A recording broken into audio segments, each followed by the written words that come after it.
Hi everyone, thank you for tuning in. My name is Talisa, And I am Gabriel. and we are a couple of therapists. In today's session, we'll be talking about reality TV. Is it real? Let's talk about it.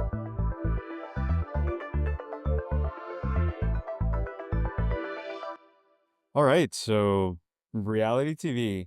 So I'm not one to really look at a lot of reality TV. It's a bit foreign to me in the sense that I only see reality TV through, like reels and whatever the internet is discussing.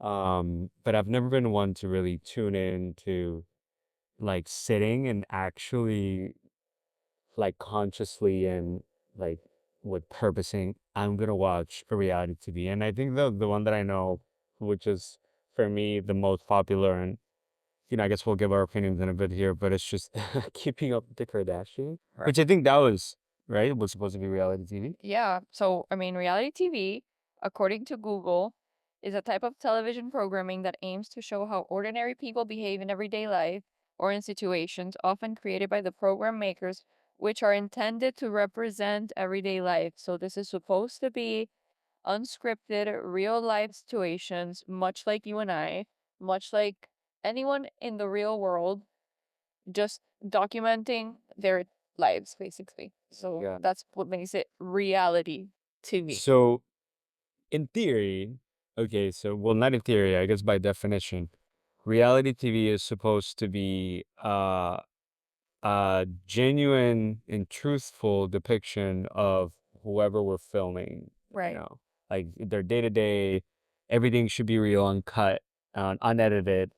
And if it is edited, it's still supposedly not taking away from the fact that it is a real unscripted narrative. All right. Yeah. So I guess let's do a deep dive now into, is it really real? I know you're very familiar with a lot of shows, and you can Yeah. talk about some of the. I'll let you do that. I am very intentional when it comes to watching reality TV. I think that I think a lot of people resonate with reality TV because for different reasons, and we'll get to that. But yeah, there's different styles of reality TV. I think we have the ones that are like keeping up with the Kardashians that are real in the sense that, we're following these people and they're being filmed in their day-to-day lives, but they're not the norm. They're not what we see in every day. There are people who are very much established in this very niche culture of Hollywood being rich and famous. And so that type of reality TV, in my opinion, is very different than the one we see in, let's say, Love is Blind, which is random people who are selected to go to this show and find love. And so we have the Love Islands, the Love is Blind, we have the Ultimatum, all of these kind of up and coming shows that are centered around relationships and love. But supposedly they are normal people that are just selected and casted to go to this show. And it's much like the Married at First Sight, which is people who get selected or they are trying to find love and they apply to be in these reality TV shows. But I find it super interesting that you say like these are normal, like, and obviously within whatever the show is trying to portray, right? They're like, oh, these are normal people, but are these really normal people? Every time that I walk in and you're watching a reality TV show, like everybody has perfect bodies. Let's start there, which is extremely unrealistic Yeah. in many cases. And as a little side note here, there's a giant, and we're not gonna get too into this, but there's a ginormous trend of influencers nowadays using enhancers to look the way that they do. So So, normal. well, there's different types of reality TVs in the reality TVs because you have the shows like Love Island, Mm-hmm. Too Hot to Handle, these sneaky links. The I just it just popped in my head like Jersey Shore. Isn't that a reality? It is a reality TV. And so these kind of like hot centered reality TVs are not the norm in the sense that, yeah, they're people that are supposed to look very hot. You're too hot to handle. You're very sexy. You're a hot new bombshell. Like, it is not the norm because they are, very supposed to look very good and fitness inspired. But there is other shows where like Love is Blind and Married at First Sight, those are regular people that they have different bodies. We see more everyday bodies there because it's not centered around their hotness. The hotness in Love Island and Too Hot to Handle and all of those, that is very much central and a very like key piece of the whole dynamics. Is that these are people that are hot and they're coming into the villa and they're disturbing things. Or they're too hot and I can't not have sex with them, Mhm. Whereas the other ones, they're like, no, I'm here to look for love. And so that changes things. Okay. These are regular people that might have not had luck in the outside world getting relationships, and so they apply to these reality TV shows. Interesting. Yeah. I mean, the question always lingers of like, how truthful can you really be when there's a camera? And I mean, this is a super, I think it's a super kind of strange thing for us to discuss, given that we are in camera right now. Yeah. I mean, last week I didn't know how to act, you know? I don't know. And today I think I'm a little bit more comfortable today. I mean, after, Are you being real? huh? Are you being real? No, I mean, I'm holding my stone. Well, I think it is Mhm. a very important question because also we again our sessions are a lot about how we related to the current society, current culture of social media and having different forms of media. Mhm. We have a phone with us at all times. We're making videos. We're always recording stuff too. So I think that in a way, is anything that we record real? Is it 100% authentic? Both in reality TV when you have a camera in front of you or a production crew, or when you are filming things for yourself. So I have this interesting take on this, given that, my hobby is to take film photography. Yeah. So we can make a kind of like a connection here with photography and these sort of topics, right? So with photography particularly, as a photographer, you look for things that are depending, right? For me, my goal, I look for a lot of symmetry oftentimes when I like try to take pictures. I look for empty spaces and I'm looking for these specific things that I can capture in this tiny rectangle. That's how I like visualize it. Yeah. And I think social media and TV and all these different shows, that's what they do, right? And that's what people do. You capture the best part of something, or the worst part of something, depending on the situation. And that's what we see. We see just that. We don't see whatever's around it. And the way that I approach photography, and for the purpose of this example, I always look for whatever I can fit there. But oftentimes the surrounding is not very appealing. It's not very put together. It would look kind of odd if we had a bigger, wider view of whatever was going around. Um, so I think reality TV kind of does that. It shows these specific moments of people that is it's oftentimes the best their best part, right?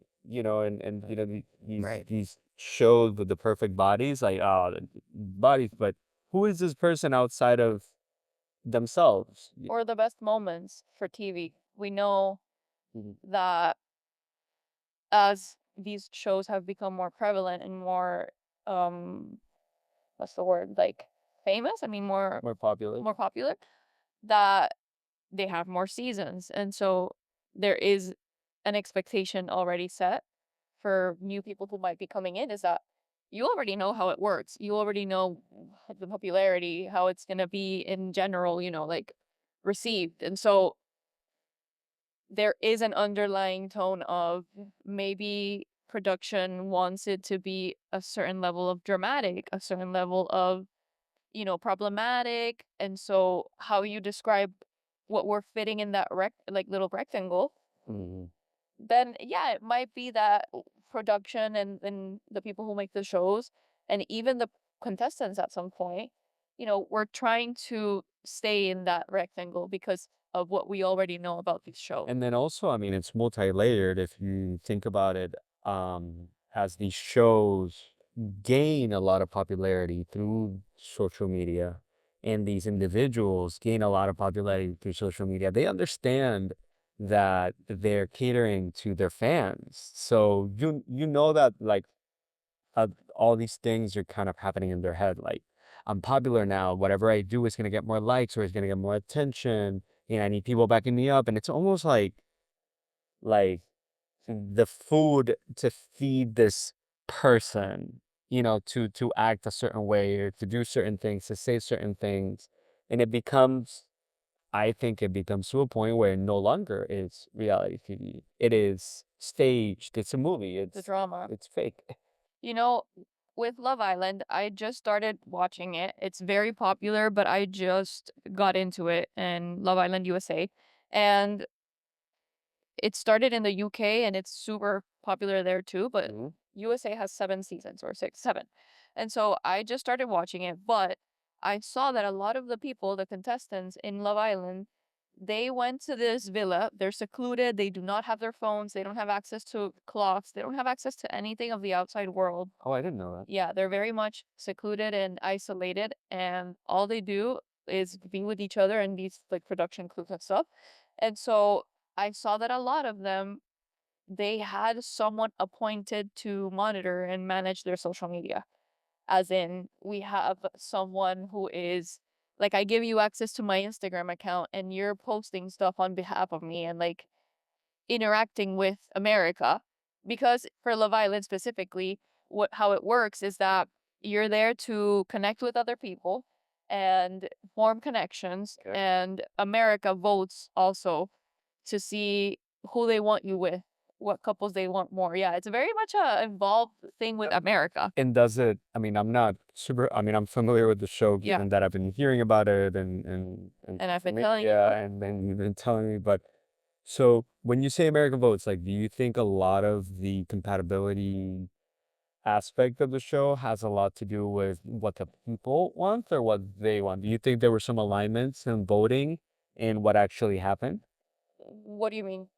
Like, let's say that 100,000 people wanted girl A and guy B to be together. Yeah. Do you think like something happened with that they were with other people? And because I know that it's like couple thing and they switched to be together because all these people wanted them to be together. Well, I'm not sure if that's happened before, but I think that what we saw this season was two people were together and America split them up.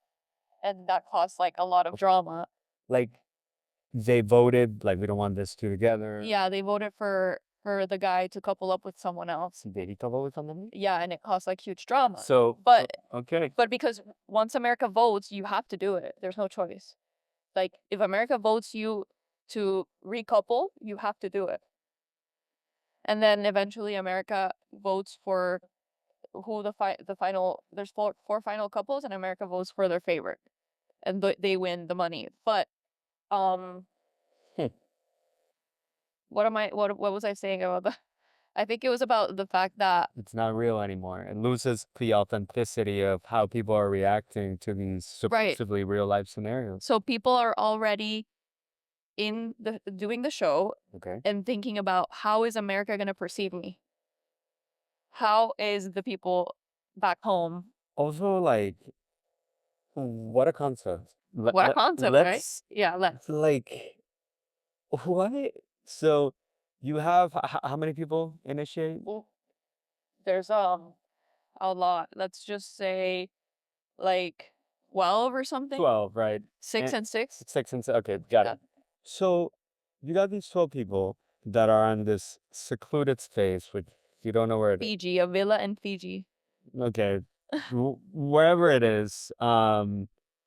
And then they're put on display because these are very intimate moments that they're having. I mean, like they're having sex, I heard. We're watching them through the night vision camera having sex. Basically, there's this thing that like I think about a lot with reality TV specifically, which and obviously in relation to therapy and psychology, which is does that make like because as we see throughout time, reality TV has become a little bit more explicit. Like keeping up. We didn't see people having sex and keeping up with the Kardashians. I think we saw like I remember this one thing, and don't quote me on this. I was in tune, but I remember uh, I, there was a scene where like I think Scott Disick, who was his son? Courtney. Courtney. He's like, let's have a quickie or something, and then the cameras, but you could see that the cameras stayed outside. They went, and then they came back, and just the assumption like, oh, but here, like you said, they have night vision cameras, so So you see the little, so you see the bed go like this, or you just hear the smooching sounds. and I heard some of those, and I am sorry, unpopular opinion, maybe. I cannot stand them. Because I think they put the mic like They have it here like a necklace. that's ridiculous. But I think that also makes it part of the allure of this whole thing. So just before I forget what I was trying to get at is that does that make us like voyeurs? Like you see that I think there is a voyeuristic nature to it because we are in the room with them watching people do these things. Obviously, and the night vision adds this layer of are we are we supposed to not be supposed to see it, right? right? Like it's we're hidden, Yes. and they might not be they might not know that we're watching them kind of thing. Yeah, like we're not supposed to be doing this. They might not know, but yet here we are, and we are seeing them in this intimate moment. And for those of you who have already watched our second session, I think this is kind of a buildup of that. It creates stronger parasocial relationships Yeah. when you are when you have the accessibility to more intimacy in this individual's life. They create kind of like a stronger sense of like I know them. You know what I mean? So also, now that you are mentioning that, a lot of the there's a lot of issues with reality TV that we see more so now because I think that culturally and societally there's a lot of heightened emotions when it comes to reality TV because we have social media and again we can be talking about it. This is Love Island is live. You are seeing episodes as they go, kind of we're 1 or 2 days behind, but they're put every single day. So you feel like you're right there and you feel like you can comment live. And I feel like a lot of people very much hold on to that and have these heightened emotions like you were talking last session, and that translates into some behaviors and people feeling like they have the say in how these people move their behavior, who they are. We very much see people placing people in boxes and saying Well, how they are. the show itself, the concept of the show, that's in a way a little bit of the premise of the show. Like you as as America get to decide Yeah. what is happening here. Yes. And it's like I keep thinking about this kind of visual in my head, which is like the little kid with the little ant farm, kind of like Right. poking at it and sticking a stake, and then they take a different route. And there's this kind of I don't know if this is the correct term, and maybe you can correct me, but this like godlike complex of like I have the power. No, 100%. And that with the ant is such a good representation and good metaphor because let me tell you what happened a little bit with the Love Island thing. That there's this contestant called Huda, and she was coupled with What? Sorry, Huda with the with an H. with an H. Huda. Huda. Oh, got it. Okay, so Huda was coupled up with Jeremiah, and they were very strong couple from the beginning. And okay. it was very intense. They connected very quickly and they got together, and it was very quick and very sudden and very much like we're together, and she was very possessive about him and he was possessive about her. Like they were very much territorial with each other. America decides to vote against them being together and says, we want Jeremiah to couple up with someone else. That's how I feel like people, and I don't, obviously I can't speak for America, but I think a lot of people did it because they wanted to see Huda crash out. But She has to know that people were saying those things. No, well, in the show, like when she was in that moment, she didn't know what was happening, and suddenly they tell her, Ariana Maddox, the host, she's like, America has voted for this boy to recouple, and it's Jeremiah, and you see Huda's face being so confused, being like, what is happening? Why? So I didn't know that. So they get kind of updates of what America's voting on. Not explicitly like they want Jeremiah to go with Stacey. I don't know if that's the real name of the show. But they don't get that information, but they do get like they want this individual to recouple with somebody else. Basically to leave you. Right. And America kind of like votes throughout the show, but there are points in time where people they tell them there's gonna be a recoupling. And so yes. So um there's this thing of people wanting to see someone lose their mind. People wanting someone to see someone crash out. And there is kind of like that control of wanting to like I have the power in my hands to cause this individual to suffer in a way. It's such a I don't know. I'm thinking about a word in Spanish, but And this is real. It's supposed to be real. it's kind of like such a malicious Yes. thing to do, and also just a little bit of clarity, um, uh, for the sake of our audience. I recently, over the past few months, have learned what crash out means. We come from a time where crashing out was like, oh, I'm tired, right? Exactly. Like when you're crashing, you're like, like I need another coffee or another energy drink or whatever it is you need to feel more energy. But now I've learned that it's being used as a popular term or phrase, crashing out. And it's when somebody absolutely loses their composure and it goes like it's just an erratic reaction to something that in many cases has been bubbling up for a significant amount of time. So in the therapeutic sense of the word or the reaction, we call it a maladaptive reaction to emotion, right? So a complete emotional dysregulation rather than what we work in therapy a lot of times, which is emotional regulation. So that's what crash out means when somebody just starts to lose their mind and emotionally, behaviorally, they could throw things or basically somebody's having a full blown kind of meltdown. And I do want to say that with emotional dysregulation, when we talk about dysregulation, we are not talking about certain situations where your reactions are appropriate. There's going to be moments where you're going to crash out, and that is the appropriate reaction. Like if you're in a state of in a violent state, you're being attacked by someone, and it's completely normal to crash out and kind of have these heightened emotions. Or if you're experiencing oppressive natures and stuff, like the ice raids, all of these things that Yeah. they that's not dysregulation. It's you having a normal reaction to the situations. But crashing out in social media popular terms, it's now used as like, I'm gonna lose my mind. Yeah, kind of to kind of put it to demonstrate the clear difference, right, between an appropriate reaction and inappropriate reaction.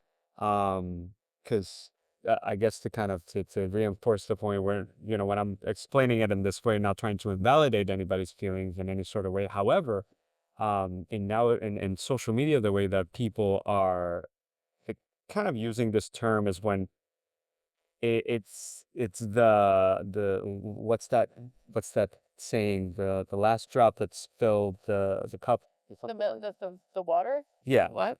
yeah, the last drop that spilled the cup, like Yeah. because it was full, and you lost it completely. So oftentimes this is shown in like situations in which the reactions are not really that appropriate to the situation. It's just it's just piling up to the point where you just react. But yes, there So are scenarios in which it's appropriate to react in such ways. right. So again, with the reality TV, Mhm. Now that you know that these people are secluded, they don't have any concept of time, what day it is. They the only thing they have available is, themselves, production crew. They do have therapists in Love Island on the villa. What? They have psychologists. Yeah, I just recently found that out, which is, I mean, that's great. But now that you have this perception of, okay, they're like very much secluded, they have no idea what's happening. What do you think about how real that is, how real it makes it, and how valid certain crash outs are? I don't. I'm still very much on the fence regarding this. I think that it's such a controlled environment.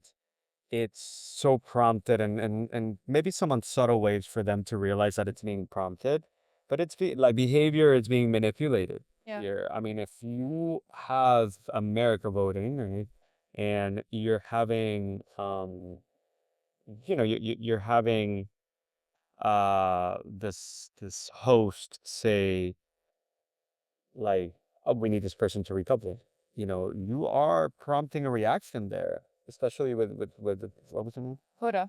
Yeah, I mean, if this girl was really involved and emotionally attached to this individual, For 3 days. For 2 days. Yeah. yeah. But But I think that there's also these things when it comes to reality TV, even in Love is Blind, where you have people going to find love, they don't see themselves, they're talking through a wall, and at the beginning, they don't have access to their phones. They go to like their honeymoon or whatever, engaged, and they don't have access to their phones. Being, we have to acknowledge that we are in a moment in time where it is not real to not have your phone and to not have access to Yeah. the media and to the world. That is going to have an effect in how you are behaving in general. Is it real? It's not realistic to be isolated like that and to not have access to your family, to your friends. That can absolutely impact your psychological state. Yeah, for sure. I mean, I dealt in sessions before where because I primarily see teenagers and children from 5 to 17, and I seen the significant attachment in many cases. It causes anxiety. It's almost as if they feel like they're missing a part of their body because we are so connected. We're Right. so connected. And then imagine, and I think that comes in a lot with the dependability that we created with specific, tech. Yeah. And it's the kind of time that we're living in. I mean, if I left my phone and this is maybe a good example, like if I left my phone at home, and I drove to the city and had to come back, I probably would take a significant amount of time to get back, trying to figure out how to get to main roads and whatnot instead of using GPS on my phone. And it's I cannot go anywhere Mm. in this earth without my GPS. We are locked in for life. I can yeah, You I- can attest to I that. can attest to that. Yeah. My dad has tried to explain to me so many times how roads work in the United States in Miami, and every single time I remember that. remember, and I'm like, yeah, that makes sense. No, for sure. No, It's a grid. I know, but I just cannot get it for the life of me. I'm sorry, I will not get it. And at the Yeah. same time, why do I want to? I don't want to. I have my phone, I have my GPS. That's also something that we kind of, relied on now. It's like, why do I want to? There's no need for me to do it because I have my phone. Yeah. And kind of circling back here to just kind of meshing the topics that we discussed last week for this week, the parasocial relationships. What I seen also is that we we America tunes in, specifically here. Obviously, we're talking about the Western kind of approach and world, Yeah. given that we're over here on this side. So I've seen these reality TV shows where, America tunes in and people watch many seasons and we see these people like, and I think I'm thinking more of, I keep going back to Keeping Up with the Kardashians because it's what The in a way blueprint in a way.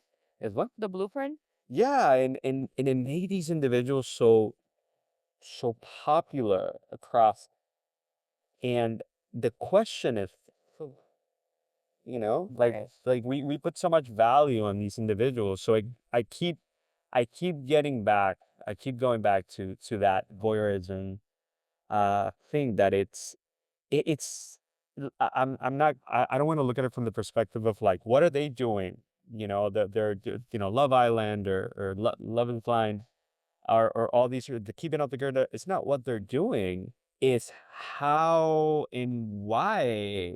It's how we're reacting, why we think we need it, and why does it cause such a intense emotion in us to look at these people that we don't know, and think that they're doing something real. You I know, think that is it time for society to accept that maybe we are all a little bit voyeuristic. Maybe there is a part of us in our nature that likes to watch certain things. I mean, we watch reels of people doing things on a constant basis. Well, Sorry, let's what? open the door to of true crime. True crime and documentaries, those have been insanely popular, Mhm. and that I mean, it's not reality TV, but it's real TV. It is real cases of real people who have been horrifically murdered and suffered these violent attacks and things. And so a lot of people have a voyeuristic nature in that, and for some reason you like to see this content. And not only seeing the content, if you tune in to look at a true crime documentary, you want to know the details. You want to know what happened. You want to see pictures. Yes.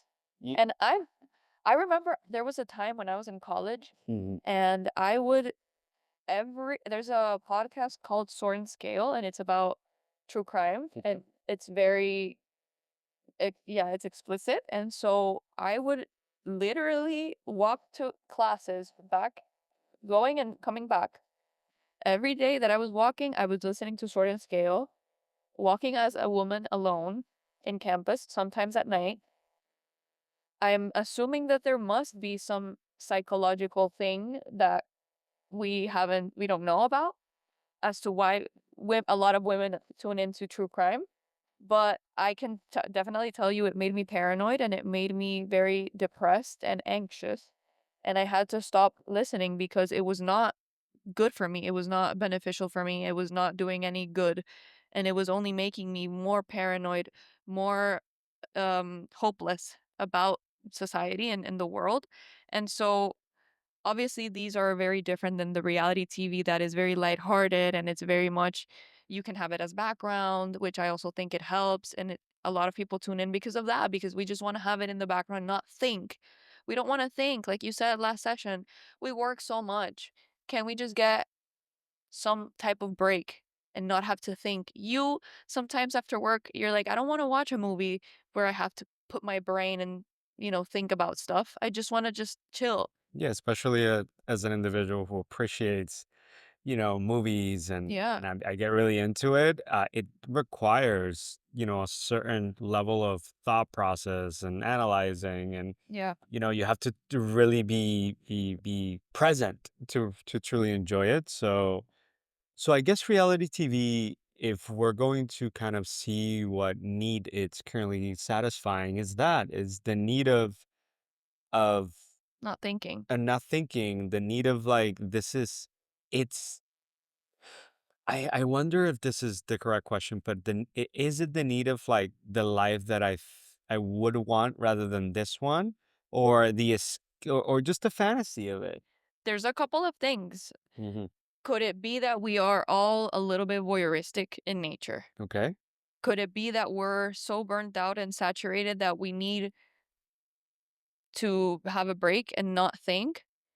Could it be a form of escapism? I need to escape my current life and that provides me what could be. Or, I don't have to think about my life, I think about others' lives. Hmm. Could it be that I love drama when it's not about me. I love to see other people's drama, Okay. which I mean, I feel like a lot of people have said that. Like, I love drama, but if it's not about me, if it's someone else, like I'm there. And Okay. is it all of those or is it something else?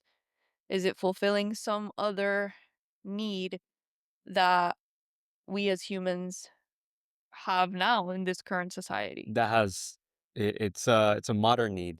It's a modern need. Or is it all of them, right? I mean, it could be that all of those things are holding hands and playing a role into why we're all a lot of people are tuning into reality TV. And I know that a lot of these are in the US and in the UK, but Love is Blind is in Brazil, Argentina. Like people in the world want to see reality TV. It does something to people in the in the globe. Hmm. I'd be curious to really I should have done my research. Sorry. I think I'd be curious to see what was the first iteration of reality TV. And I think I might have an idea of some of the initial We can pull it out. some of the initial. I know tuning into my geeky side of medieval and monarchs and all that stuff. I know the British royal family, they did start kind of um this thing where they brought in cameras to try to portray the family in a specific way to bring it out to the public so people can have access to their lives, and that really, modernized the royal family in a way in which they were able to create revenue from different means, and in a way it kind of saved them from bankruptcy by creating a different source of revenue through TV, through the merchandise that was pushed out because it was accessible to the entire world. So I know that that's an example of an early on kind of reality TV. I know it was very staged for them because they have this like image to uphold, Mm. but in a way it brought their interactions to the common household.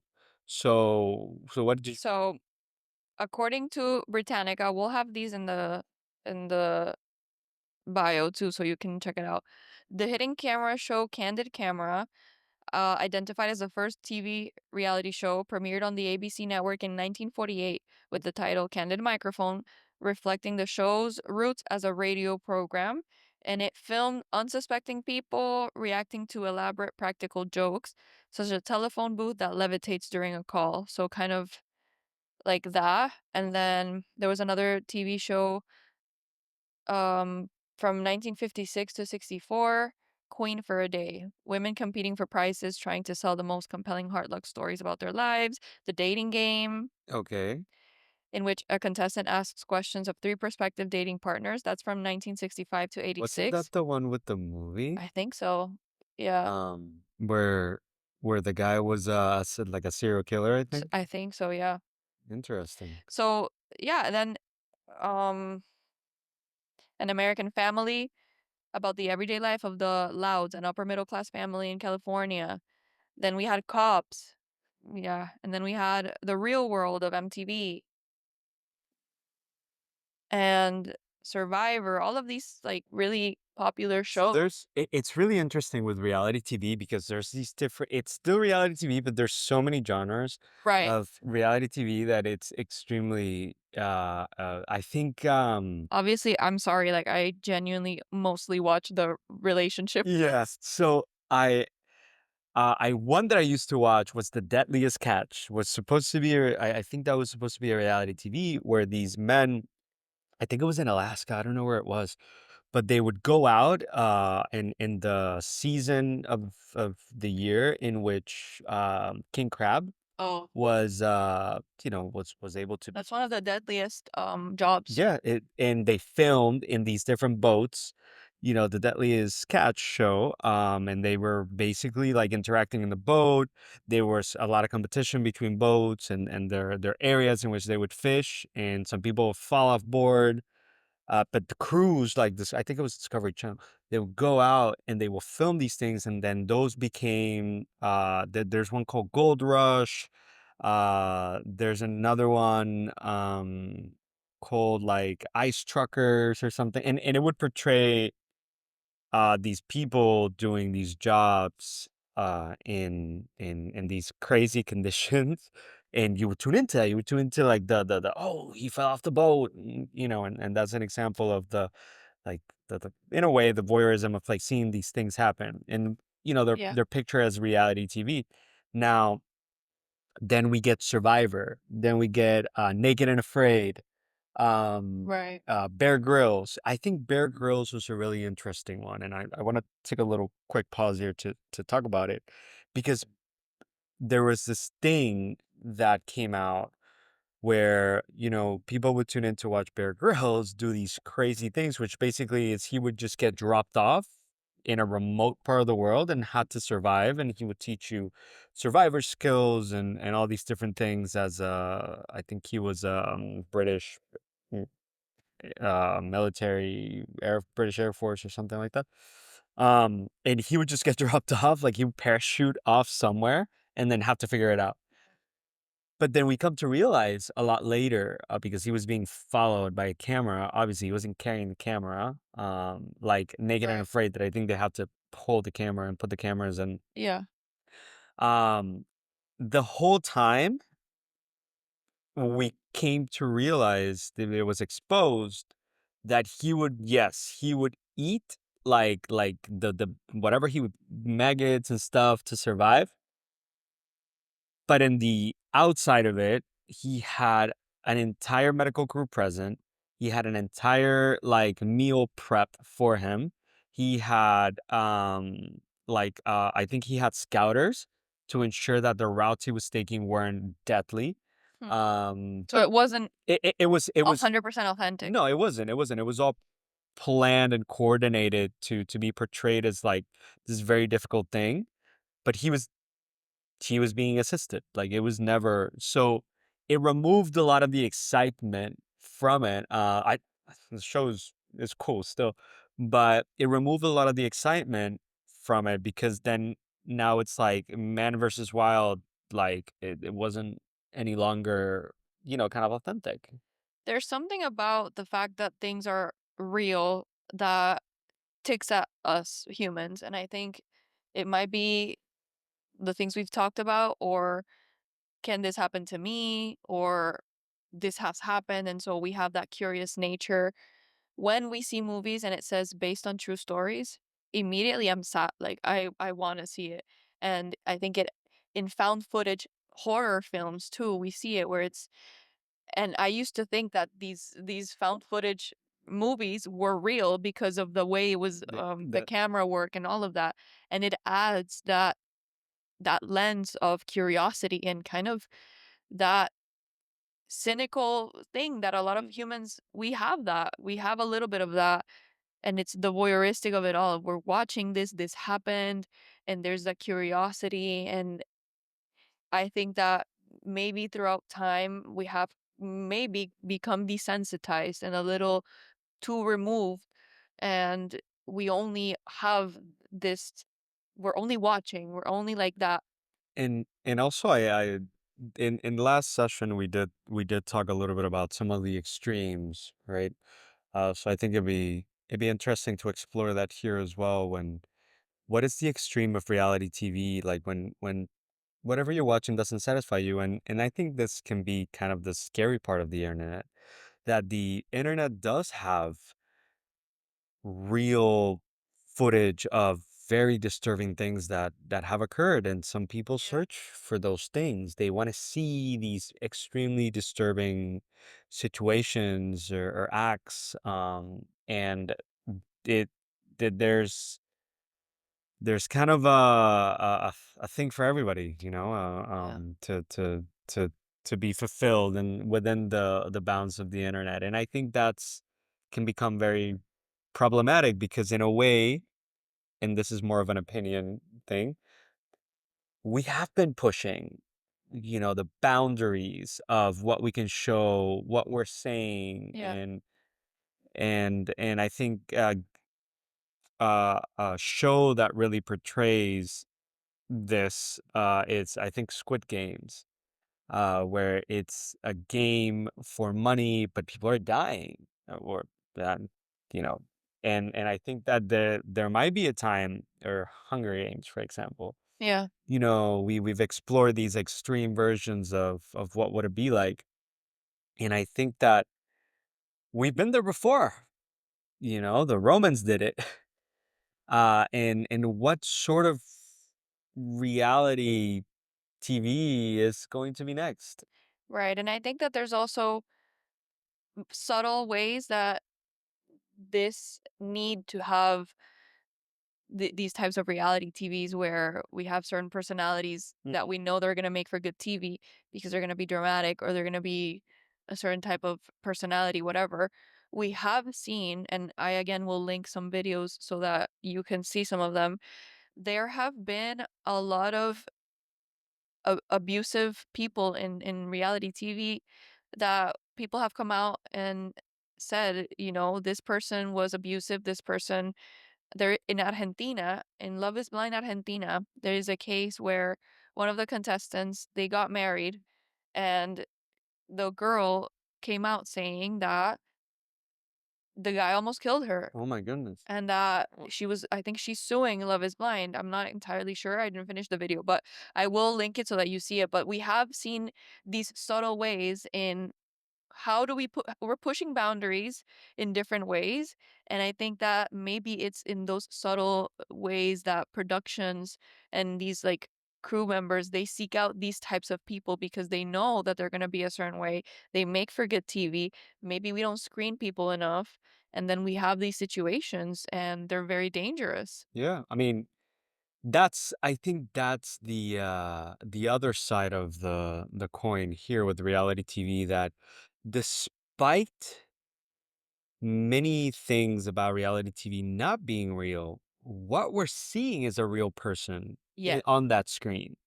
And despite them not being authentic, or despite them being performative because they're in front of a camera. performative or whatever, Yeah, at the end of the day, it's still a real person. And at the end of the day, they're in this real situation, no matter how fabricated it is, right. to look like. And I think we have to, we said this last session, so I keep referencing it. Sometimes we have to take a step back and really acknowledge the fact that we live in a technological world in which a lot of these things are happening in front of us, but we are so disconnected.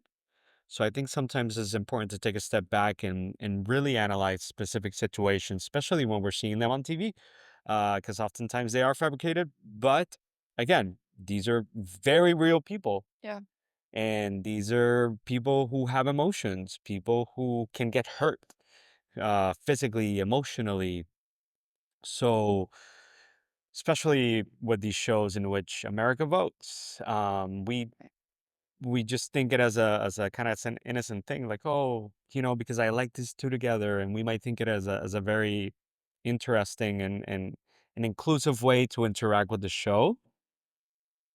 But then we get the other end, the social media, the comments, and all these things add up, and they affect individuals, and they create some sort of emotions, and they can affect their reactions, and we're so quick to judge.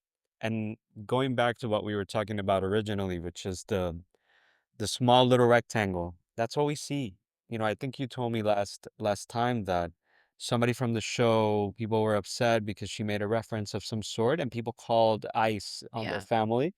And these are very real scenarios, that they're situations that have significant consequences. It can affect people significantly. They can ruin lives completely. And who are we to judge? You know what I mean? Right. I think it's part of saying holding the 2 coins, the 2 things of Yeah. the coins where, okay, there's this barrier, right? Where we're seeing these people through the TV, a very physical barrier, we cannot access them, and that means that maybe not everything we're seeing is real, not everything we're seeing is reality, and we are also maybe we're supposed to also say, like, yet they are real people.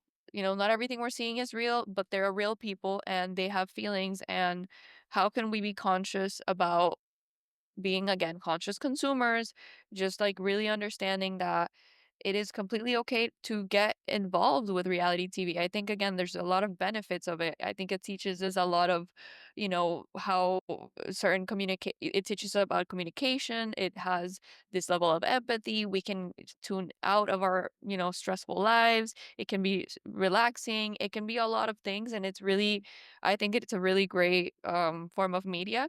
However, I do think that maybe it isn't as real, right, as Yeah. we are led to believe. And I think we need to relax a little bit and not be as heated when it comes to interacting with the people who go on reality TV, because again, they are people and they are not necessarily used to the fame that we see with actors and actresses where that is their job, being in front of the camera. Maybe this is a real and a new experience for the reality TV people. Yeah. So I think just a kind of conclusion note here. Not everything you see on TV is real. Yeah, but they are real people. And so let's allow for those two things to be present Yeah. Two things could be true at at the the same same time. time. So, thank you so much, everybody, for joining to our session number 3. It's been super fun to the first 2 episodes, and we're gonna do many more. So make sure you keep on listening, share your comments, give us feedback. We're here to adjust. We're here to continue to improve, and you know, kind of give you the best experience within our our little yap session that we can. So give us your thoughts and comments. We'll be linking a lot of these references down in the bio. So if you have any questions, comments, feel free to let us know, and we'll make sure to address them so we can stay connected. Thank you for listening. Till next time. Bye bye.